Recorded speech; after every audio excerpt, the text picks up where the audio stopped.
Tonight we're very fortunate to hear from Dr. Katrina Green. She's now a senior lecturer, a researcher and a graduate of the University of Wollongong. She'll be speaking about her cutting-edge research into the links between gut microbiota and brain function. Please join me in welcoming Katrina to the microphone. Thank you. Thank you for that introduction, and thank you all for braving the weather and coming to hear me speak tonight. It's certainly an honour to be able to present what I've been working on and in the context of other literature as well. So the gut feeling, does our bacteria have anything to do with our behaviour? So we know that the earth is a scaffold for diverse ecosystems, and we can classify those living organisms based on taxonomic kingdoms. So we've got our small little single molecule organisms such as bacteria and protozoa and archaea, and then we have the kingdom, plant kingdom, and we have the animal kingdom, and we also have the fungi kingdom. Just like the earth, humans are also a scaffold for diverse ecosystems. We also carry around with us most of the taxonomic kingdoms of the earth, including the bacteria, the protozoa and archaea, which are our single cell organisms. We have fungi and yeasts. We also carry with us viruses and parasites, and we ourselves are kingdom Animalia. So these guys are inhabiting every surface of our body, our skin, our eyes. Don't freak out, it's okay. Our hair follicles, inside and out, so our gastrointestinal system, urogenital systems, every exposed surface. So let's talk populations for a moment. So in our beautiful city of Wollongong, we have 300,000 people, but this is kind of small compared to when we look at populations in Australia, which is sitting at around 25, million people. Good start. And then when we look at the amount of people on Earth, we've got about 7.5 billion people. When we look at the stars in our galaxy, so when we look at the Milky Way, astronomers suggest that there's 100 billion stars in the Milky Way. It's pretty impressive. But that pales in comparison to the number of microorganisms that we're actually carrying around in our gut. So we actually carry between 10 to 100 trillion microorganisms around just in the human gut alone. There's an estimated 1,000 species. There's a cell ratio of every one of your cells to 10 of their cells that you're carrying with you right now. There's 100 times the genetic material that you carry around with you compared to your own genetic material. And that weighs around 1 to 2 kilos of your body weight. So bacteria, it's everywhere. The earliest, and it's been around for a really long time, much longer than what we've been around. So fossils of bacteria date back to between 3.5 to 4 billion years ago, whereas Homo sapien is 300 to 400,000 years ago. And they live in every environment, so environments we can't survive in, including the edges of volcanoes and icebergs, forests that we do survive in, other living creatures, as well as the built environment. And we all love getting on the train and the bus and sharing each other's bacteria. So why are they here? What's their purpose? So here's some examples of what they do for us.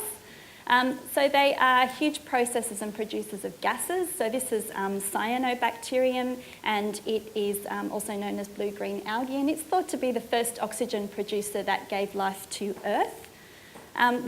Plants use bacteria to convert nitrogen that we have in the air into something that they can use, which is an ammonium derivative, and they do this through providing a space for bacteria to live in modified roots called rhizomes. And we eat rhizomes, so turmeric and ginger, for example, are the rhizomes of plants, full of really good bacteria that help the plant to produce ammonium. They're also natural cleaners, so they're great decomposers of organic material that we need for our Earth to survive. Many of us, as I said, live on us. We have indigenous microflora. But these guys, although we keep them at bay most of the time, they're opportunistic. And if we give them the opportunity, they'll grow out of control, and that's when we have disease states. And some can make us sick just inherently. We're not meant to have them on us.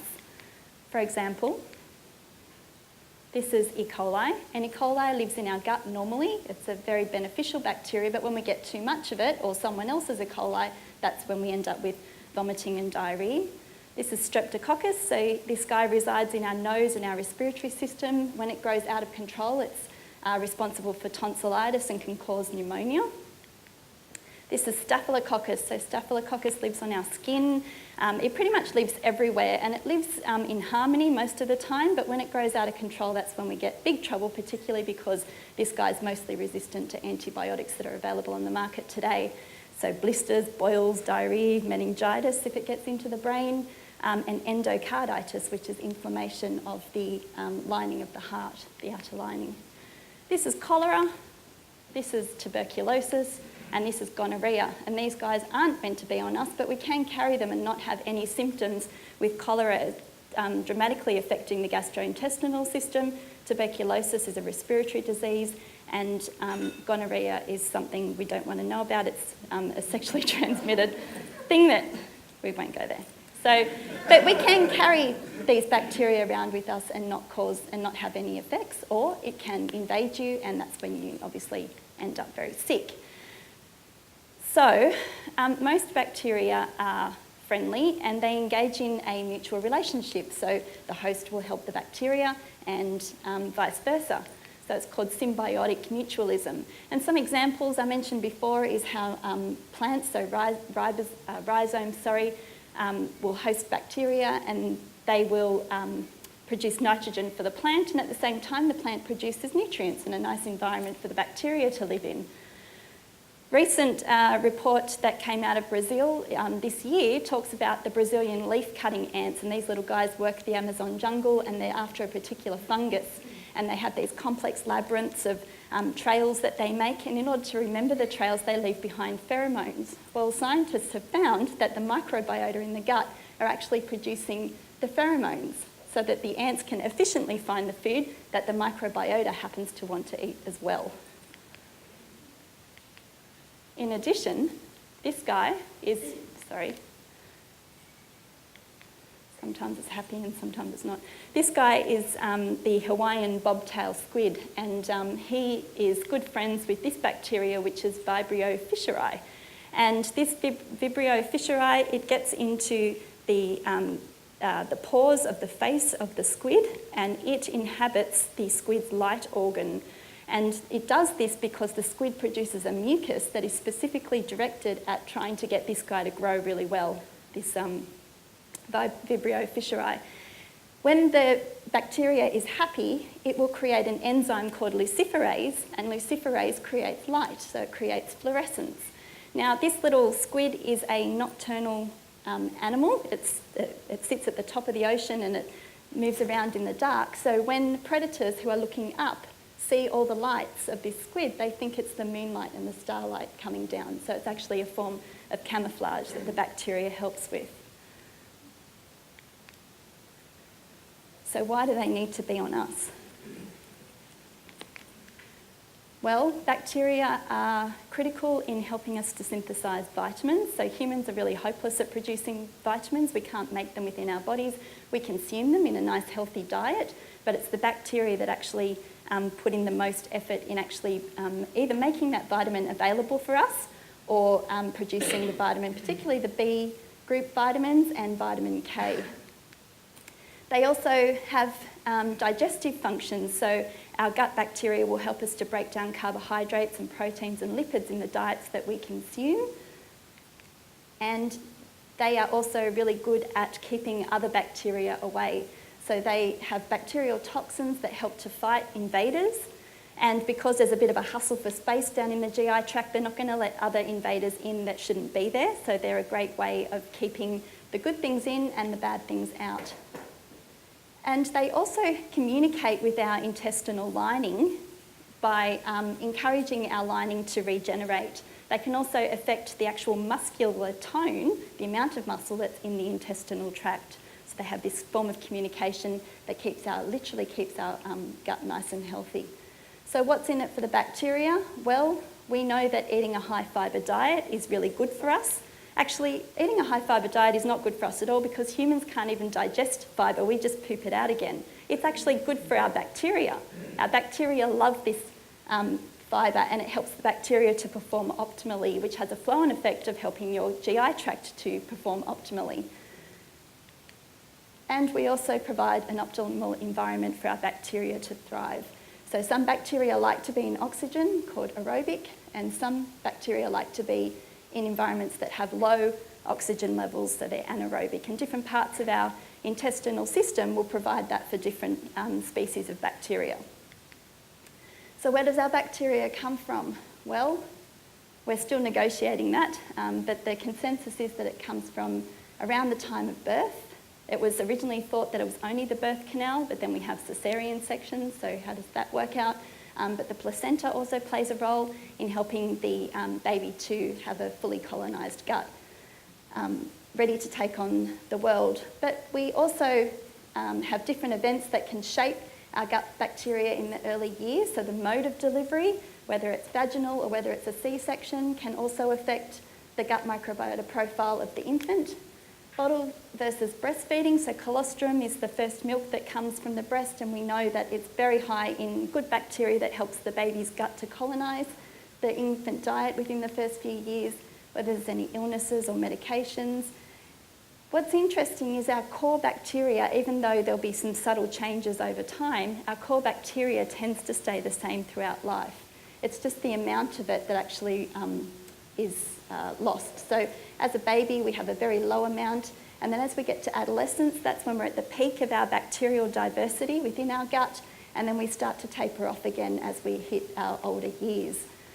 We can have transient changes in this inverted U-shaped curve, so medications, especially antibiotics, obviously wipe out our gut microbiota, and studies are showing that antibiotics can have long-lasting effects. So some microbiota will come back and everything works okay, but we lose other microbiota forever with certain antibiotic medications.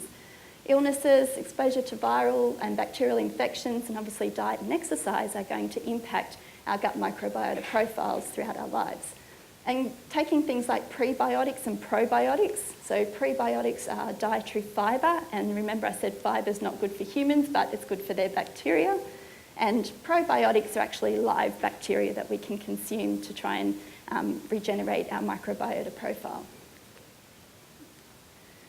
So now some anatomy. Let's go and have a look at what the actual gut is. So we consume food and we send it down our esophagus and it makes its way into the stomach. And we know that we have stomach acid, and there's this amazing cytoarchitecture, so cellular architecture, that enables us to actually produce acid within the actual layers of the stomach muscle and send it up to the inside of the stomach. So there's a chemical role where our acids are breaking down the food, and we know that our stomach churns. Yeah, we heard the saying churning stomach. So there's a whole heap of circular motion of breaking down muscular mechanical motions that also break down the food as well. And once the food's kind of gotten into full of acid and a bit broken down by the stomach, it makes its way out into the small intestine. So the small intestine has a couple of different parts to it. The first part is the duodenum, and this is just a short part. The duodenum is where the liver and the gallbladder will send bile through, so digestive enzymes, and the pancreas also sends digestive enzymes into the duodenum so that we can have chemical breakdown of food substances. Food will then make its way through the second part of the intestine, which is somewhere over here, called the jejunum, and then it makes its way to the final part of the small intestine, which is called the ileum. And you can see there's a fair few metres of small intestine within the human body. So the role of the small intestine is to get in those enzymes, break down the food chemically. We're also squishing food along a tube, so we're mechanically breaking down the food, and it gets to the point where we can actually absorb those food molecules that are now so small that we can absorb them across a single cell into the bloodstream, so they can go off and do their effects within the body, muscular function, whatever it is that needs the energy. So we've made our way through the intestine and we're now in the large intestine. The large intestine is also referred to as the colon, and it has a couple of different parts to it. So at the first part here is where we have our appendix. So we go up the ascending colon, across the body, which is called the transverse colon, down the descending colon. We then do a bit of an S-bend, which is the sigmoid colon, and we're out through the anus. Now the flow of food substances through the large intestine is a lot slower. And the reason for that is because this is where we're absorbing most of our fluids from. So it takes a long time to absorb the fluids from the food that we've consumed, but it's actually the large intestine that has the most bacteria.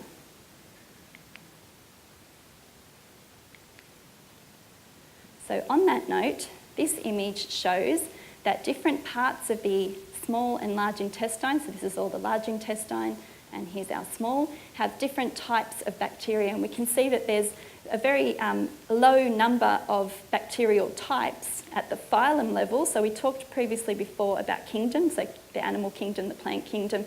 We're now down at this level, at the phyla level. And so there's a lot less phyla in the small intestine and a lot more in the large intestine. And these are our most predominant types. So when you're looking for a probiotic, you want to kind of target these guys, maybe. So firmicutes is what that tiny writing there says. And with firmicutes, being the phylum, the most common species of firmicutes is lactobacillus, which we have in our yogurts. And then we have bifidobacteria, which is a tiny little species of actinobacteria, which is the phylum, which we have in our large intestine here. And so these are the main things that you'll find in your probiotic and fermented foods. All right, so I said before that the small intestine is there to allow us to basically absorb the food that we've consumed. So if we were to go in and have a look a bit further at the inside of the small intestine, we'd notice first that it had all of these folds in it, okay, all of these folds. And on the folds, we have even smaller folds. So if you look closely, there's tiny little smaller folds on these larger folds here. And those tiny little folds are almost like little fingers that come off the small intestine, and they're called villi. So this is one villus here. Now, if we were to look even closer at the villus, we'd notice that the villus actually is made up of a cell wall. So all these things are many, many, many different cells. And when we go and have a look at those cells, we can see that even the cells have their own little folds. So there's big folds, middle-sized folds on the big folds, and even on the middle-sized folds, we have even smaller folds. Now, the reason for that is it's all convolutions, right? So if we were to lay it out flat, there's this massive surface area in our intestine that allows us to have a huge amount of absorptive power going on. In fact, they say that it's, when we add it all together, it's 60 to 120 times the amount of absorptive power compared to if we just had a nice smooth tube and we can lay it out on a tennis court. Like that would ever happen, but anyway, you can lay it out on a tennis court. All right, so this is a histological cross-section through the small intestine, and what we can see is this is where the food would be passing through, and these are all the villi, so these are all those finger-like projections. And remember, on the villi, we've got these cells, they're called enterocytes, and the enterocytes have an even smaller set of fingers that help us to increase our absorptive power. Now, the way we absorb across the intestinal wall is through two mechanisms. So we either have to go through the cell, or we have to go in between two cells, okay? So this picture here shows one of our cells, so that's that guy here, our enterocyte, and what we can see is it's actually in the process of being able to absorb different carbohydrates. So we have dedicated transporters that only allow carbohydrates to come into this cell. And then there's, on the other side of the cell, before we go into the bloodstream, so we're now inside the human body, we have these pumps that are actively pumping the carbohydrates back out again so they can go into the bloodstream. This is referred to as transepithelial, so we're transporting across the cell. The other way of getting things into the human body from the intestine is in between two cells. Okay, so in between the two intestinal cells, we have a whole heap of architecture that actually holds those cells together quite tightly. Okay, so this is an electron microscope picture that actually shows one cell here, and there's its little microvilli, and there's the other cell, and there's its little microvilli, so two of these. And in between, we've got this darkened region, and that darkened region represents a whole heap of proteins that are holding those two cells together very tightly. Okay, so they're tight junctions.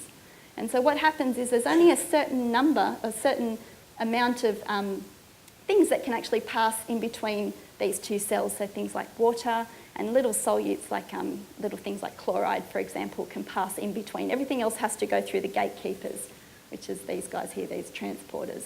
So a healthy gut will have very low paracellular permeability, meaning only very small, very few things can actually fit in between those two cells. So it's not leaky. So have you guys heard of leaky gut syndrome? So that's when there's greater gaps in between these cells and more stuff is getting through than what it should be, and it's uncontrolled. All right, so we put all sorts of disgusting things in our mouths, don't we? Like we touch stuff and then we suck on a pen, and you know, when you've got kids, they do terrible things. This is not my child, but you know, he's cute like that, and I had him in the trolley and a couple of years ago, and I turned to get something, turned back, and he's sucking on the handle of the trolley.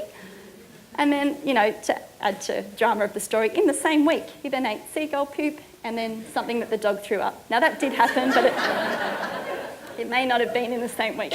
And he didn't die. It was a huge revelation. So we do know that, you know, there is a whole heap of bacteria. If they had their chance, they probably would invade us completely. But that doesn't happen because we have a really good immune system to try and keep everything at bay. So this, again, looking at the intestine, there's our little villi, and our food would be passing through here. So this is a complete tube. And what we can see are these structures here within the intestinal wall, and these guys are our immune system within our intestine. So these guys are called Peyer's patches. They're clusters of immune cells. And what this picture shows is our cell wall, and there's a whole heap of immune cells sitting on the outside, like on the inside, because food will be flowing past here, on the inside of us, that are ready to fight off any invaders. Now, if we go back to thinking about actually how many bacteria we have, and viruses and protozoa and all sorts of bits and pieces, and the stuff that we put in our mouths, food is not sterile, right? It's not meant to be sterile, otherwise we'd be losing our nutrients. How on earth do we keep everything nice and calm? There must be such massive wars and negotiations going on in our GI tract that enables, you know, it's like the immune system standing there and it's going to the bacteria, guys, like, it's cool you're here, I know you've got to do your job, but, you know, just be good, all right? And then the bacteria is going, yeah, but we want more and we want to invade. And, you know, there's two different sides of the story. The interactions are things that we don't understand as scientists. How do we know what's good? Why do we not fight our own microbiota? We have the capability, the army's there, ready to go. Why do we not fight our microbiota? So understanding that communication, we're only just scratching the surface. But as it was said in Science magazine more than 10 years ago, thus it seems appropriate to view ourselves as a composite of many species, and generally we do tend to live on this planet human in harmony. The question is, do they communicate with us? And the answer is, well, I think yes.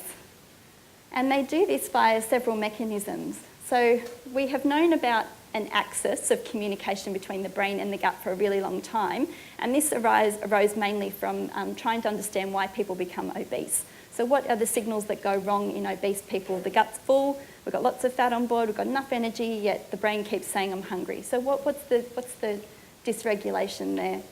So we do have this bi-directional communication. So the gut can talk to the brain and the brain can talk to the gut. And we have these electrical wires that physically connect the brain to the gut, so our nervous system. We also have a whole heap of chemical signals and hormones, which is part of our neuroendocrine transmitters that are going between the brain and the gut. We also now know that the gut microbiota, when they break stuff down, they make substances called short-chain fatty acids. And these short-chain fatty acids that are made by the gut microbiota can actually directly interact with our brains. And we also have immune signals. So we saw the big immune army ready to go in that previous slide, and the army can tell the brain what's going on in the gut through immune signals.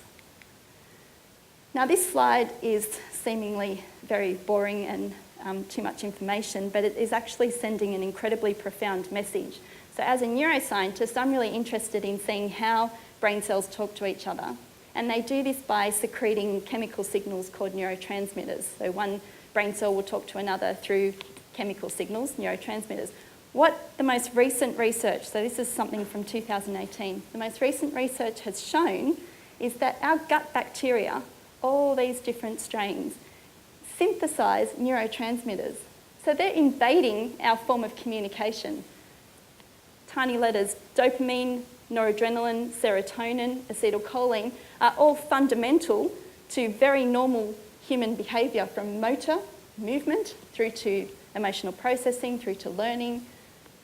Basic human functions that we think is only happening in our brain, our bacteria are actually secreting these neurotransmitters. So you've got to start questioning whether bacteria are actually able to alter our brain function. So do you guys believe in the existence of gut feelings? Maybe. So we can look at basic human behaviours, or some of the things that we might attribute to a little bit of a feeling in the gut. Love, hunger, happiness, sadness, being nervous, and that little niggling feeling, you know, it was just a hunch, intuition. Did it come from the brain? Did it come from the gut? It's a gut feeling. So let's start unpacking some of these gut feelings, if my clicker works. And I'm going to start with love. So where's my husband? Stand up. This is my husband. So I have loved this man for 19 years of my life. He is my rock. He is the most fantastic thing in my life. So for 19 years, I've had this feeling. And even after 19 years, he can still give me butterflies in my stomach. Oh. So, different people believe that love comes from different places. You know, is it fate? Is it written in the stars? Is it chance? Is it pure coincidence? I just met him and just happened to fall in love. Is it God? Is it predestined? Or is it our bacteria? I started off good, now I'm going to go home in trouble. All right, and science has learnt some really interesting love lessons from this guy, the humble fruit fly. So this is Drosophila melanogaster, anyway, fruit fly. And this fruit fly is a valuable scientific tool because it multiplies rapidly. So scientists can use this fruit fly as a model to understand how things change over generations and look at genetic material.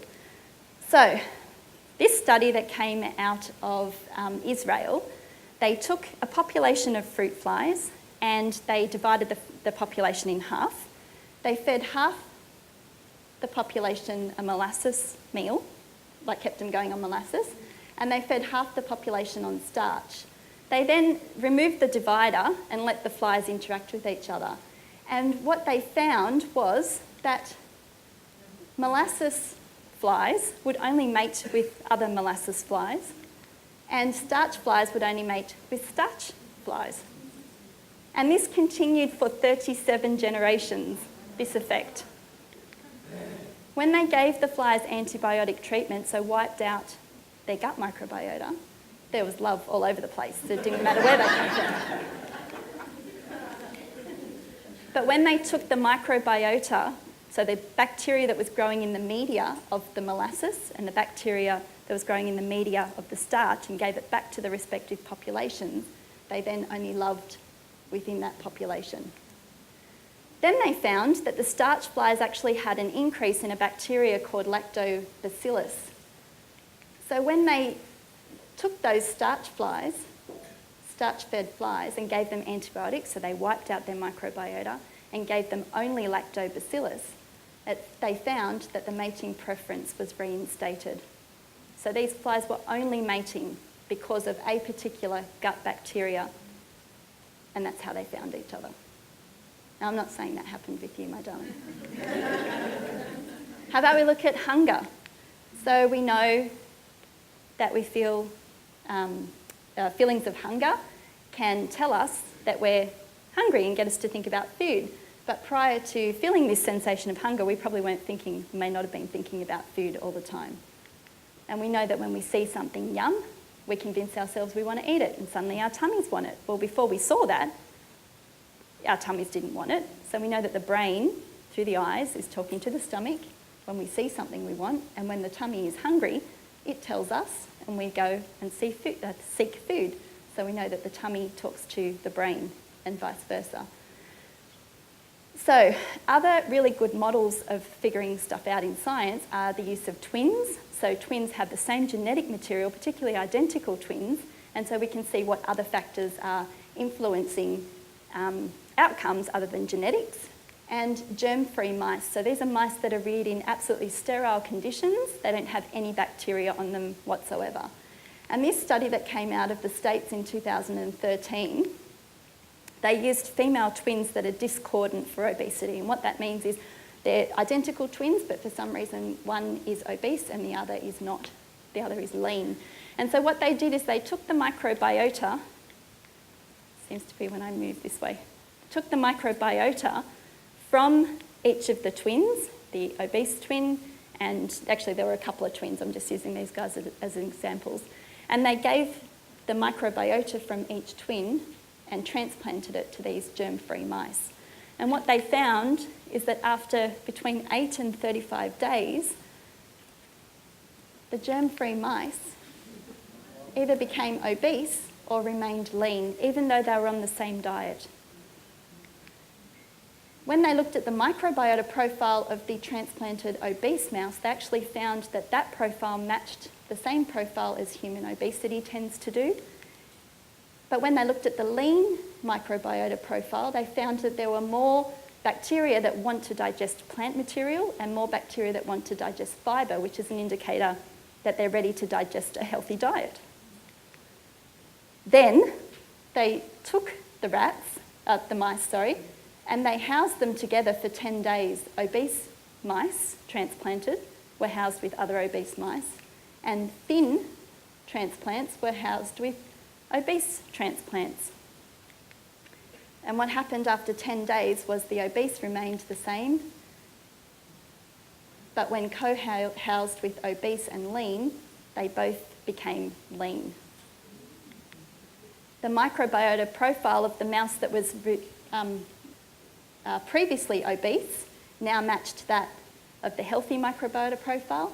And so what this study shows is that we can actually transmit obesity based on a microbiota transplant. That lean microbiota can actually invade the microbiota of the obese mouse, whereas the lean mouse was resistant to this invasion. And it obviously shows a causal role for microbiota in obesity.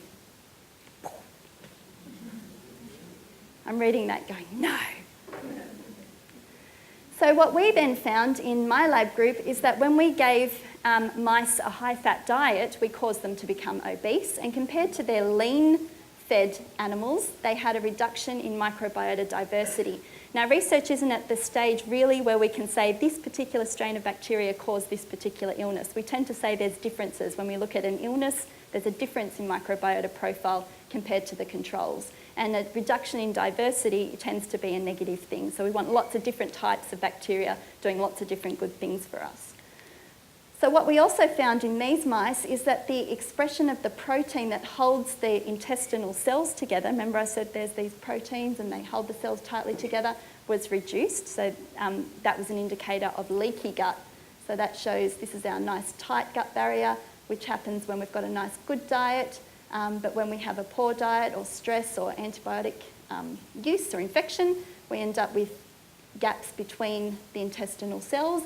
And what that then does is it allows microbiota that aren't meant to be there to actually invade into the human. And that causes an immune response. So what happened in these mice is that we found an increase in this thing called LPS. And LPS is a marker for bacterial invasion. So these guys did have a leaky gut, and the bacteria got into where it was not meant to be. We also found that not only did they have inflammation and a leaky gut and reduced microbiota diversity, but this also affected their brain function. So they didn't perform as well in cognitive tasks that we requested that they do. And it also changed the signalling in the hippocampus, which is a region of the brain that controls our learning and our memory. So they were performing bad in cognitive tasks, in learning and memory, and their brains were changed, all because of a high-fat diet and microbiota changes. All right, moving on. So happy and sad. So along the lines of transplants, so in this particular study, they showed that in people with major depressive disorder, they also have a reduction in microbiota richness and diversity. There's an increase in inflammation in people with major depressive disorder and an increase in cortisol output, which is our main stress hormone. When they took microbiota from major depressive patients and gave it to these germ-free mice, so those mice without any microbiota, through a transplant, they found that the mice that got the microbiota from the major depressive patients actually had a reduction in happiness or pleasure seeking, so anhedonia. So, you know, we go and eat chocolate, we feel happy at the time. Well, these people offered the mice sugar, which they don't get in their normal diet, and usually mice absolutely love sugar, but these mice didn't feel any pleasure from that, so they didn't consume the sugar. We also saw that they also saw that there was increased anxiety in these guys and a reduction in their microbiota richness and diversity compared to the mice that were given the microbiota transplant from the healthy controls. So what that showed is that we can actually transmit depression into mice through a microbiota transplant, and that this shows that microbiota certainly plays a role in serious psychiatric illness such as major depression. Other studies have gone on to look at, this is a systematic review, so they collect all of the clinical data that is known about the effects of probiotics in people with depression. And there's a lot of different information, different studies from around the world, but basically it shows that lactobacillus and bifidobacterium, so different strains of that, have beneficial effects on reducing depression in major depression patients, improving mood in the elderly and reducing their anxiety, contributing to their cognition, reducing stress. And fermented foods also have a beneficial effect on reducing social anxiety. So these are clinical trials put into one systematic review. I think it's a group in Canada from memory. So certainly gut stress can alter the physiology of the gut. So we get an increase in permeability in the gut, so a loss of that tight junctions that hold the intestine together. The intestine doesn't regenerate as quickly, and there's an imbalance in microbiota that's caused by stress. Now, microbiota, interestingly, can reduce the stress response. So it can reduce a thing called the hypothalamic pituitary adrenal axis. And this is our main stress response axis connecting the brain to the adrenal glands in the kidney. So you know when we get a big fright, we get that big adrenaline boost. That's the brain through this HPA axis, talking to the kidneys or the adrenal glands that sit on top of the kidneys to release our stress hormone, which is cortisol. So when we have germ-free mice, these guys don't have any microbiota. They have an increased response in their HPA axis when we give them stress. So they don't respond to stress as well. They're hyperactive in their stress. When we then give them microbiota, we can actually restore this stress response back to normal.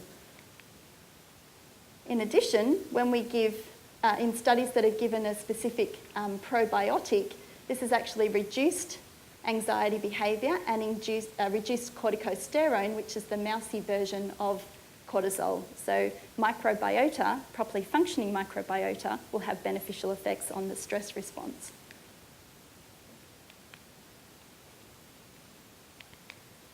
Okay, so the last gut feeling that I had mentioned was a hunch, and unfortunately there's no information at all about gut bacteria and intuition or the hunch. And I think it's a little bit to do with the fact that we can't actually test hunches. But stay tuned. All right, so talking now about schizophrenia. So my research has predominantly focused on schizophrenia and looking at ways that we can improve the treatment of schizophrenia. So in schizophrenia, we are absolutely rock solid that there's a neurotransmitter imbalance in a number of different brain regions. But now we ask the question of, schizophrenia was first documented in the late 1800s. We found our first antipsychotic medication by mistake in the 1950s, and still in 2018 we don't know how to treat it properly, we don't know how it happens, and we don't really understand the changes in the brain that are occurring. So it's a neurotransmitter imbalance, but now knowing the role that the gut plays in neurotransmitters, is it actually the brain that we should be focusing on, or what's going on in the intestine? We know that some people with schizophrenia, they have what we call an inflammatory phenotype, so they have this low-grade level of inflammation that's continually there. Now, inflammation is not entirely detrimental, but if it happens at key neurodevelopmental time periods, such as when we are children, so around 2, and also when we are late adolescence and early adulthood, this is a time where the brain is really trying to sort out its connectivity. So something like inflammation can really change the neurodevelopmental trajectory of the brain by interfering with the way it should be setting at those particular developmental time periods. We also know that recent work that actually came out of China showed that in people with schizophrenia, their gut microbiota was different, but it's not known whether there's an effect of this microbiota imbalance, what effect it has on the brain, or whether it affects cognition. Now, why do we worry about cognition in schizophrenia? Well, yes, people with schizophrenia can have learning and memory difficulties, but cognitive deficits appear before the typical symptoms, so hallucinations and delusions. So there's a line of thought to say, well, if we can maybe prevent those cognitive deficits, we might be able to prevent the onset of psychosis later on in life. So certainly in dementia patients and in Alzheimer's disease, there's microbial imbalances that have been noted already. And in germ-free mice, so without microbiota, as I said before, they do have memory deficits and they do have changes in the way the hippocampus works, again, the region of the brain that regulates cognition, compared to mice that have their full microbiota. And this just is a point to show that certain probiotics can actually change the way the hippocampus works, so they can work directly on the brain to try and stimulate the hippocampus in a way that enables proper brain function. But again, is this all coming from the brain or is it coming from the gut? Who's actually in control here? So thanks to funding from the Illawarra Health and Medical Research Institute, I am conducting a collaborative study with some of the clinicians in the local health district, looking at the links between learning and memory and gut microbiota imbalance in people with mental illness. So I am recruiting people who have a history of psychosis, especially if they've had a recent psychotic event. So a recent psychotic event is obviously a time in their lives where there's major neuronal imbalance going on or major gut imbalance going on, maybe.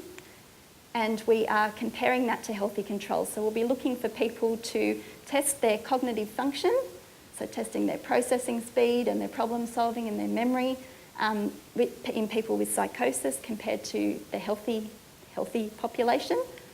And I'll also be examining their gut microbiota profile and just seeing whether any changes in the gut microbiota can actually correlate to changes in cognition.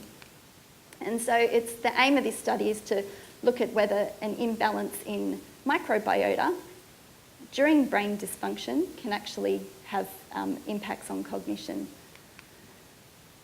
So in the last few slides, let's talk a bit about pre and probiotics. So we've talked about all the chaos that bacteria can cause. So as I said before, let's start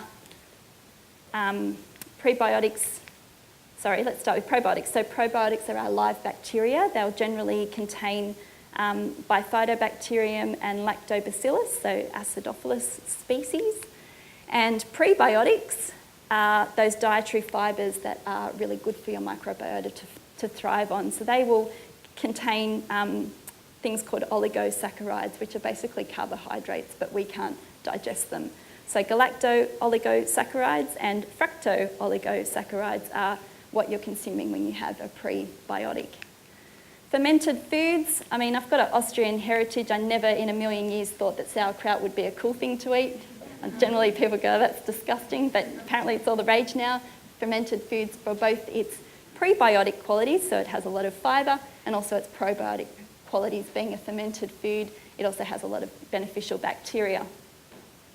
So there are some disease benefits to taking a pre and probiotic. I've already mentioned some of them, but definitely in the inflammatory bowel disease area, so Crohn's disease and ulcerative colitis, but there tends to be some people who respond well and some people who don't respond so well in terms of the pathology. But clinical trials, regardless of which type of illness we're targeting, tend to use specific strains, whereas probiotics, they tend to just dump a whole heap of bacteria into your system, and you may not need all of that bacteria. There's only certain things that you might be lacking if you have an illness, and that just reminds us that there's certain strains in different parts of the intestine, and accommodating for your particular dysfunction is important, using those specific strains. And research just doesn't tend to be there quite yet. So in conclusion, the gut feeling, does it exist? Does our bacteria control our behaviour? Does it influence our brain? Well, the evidence is mounting, and it does tend to say yes. There's many, many, many unknowns. So this whole communication between our bacteria that we walk around with and our immune system and our brain, there's so much that we don't understand yet. Microbiota profiling in disease is an extremely promising avenue that might open up a whole heap of benefits in terms of biomarkers. So, one of the big things with mental illness is it's hard to get a diagnosis because, schizophrenia can manifest, for example, in a variety of different symptoms, and those symptoms can change over a person's lifetime. So how can we diagnose these things? So maybe a microbiota profile could allow us to identify biomarkers. And there's this new fad term called psychobiotics, where we can actually use microbiota for brain health and manipulating the microbiota. But this does potentially open up an entirely new pipeline of novel therapeutics to treat illnesses that are largely untreatable. So whether it's depression, Alzheimer's disease, happy, sad, anxiety, all those feelings, when we take them to the extreme and they end up in illness, there's very few options for treatment that actually work for everybody. Thus, it seems appropriate to view ourselves as a composite of many species living together in harmony. So I'd like to thank my collaborators, Dr. Xinhua Hu and Professor Shifeng and Nagesh and Dr. Jason Cusack. These guys are working with me on my microbiota work, funding from the Illawarra Health and Medical Research Institute. And there are my contact details in case you wanted to network or join my microbiota project. And I'd like to thank you for having me today.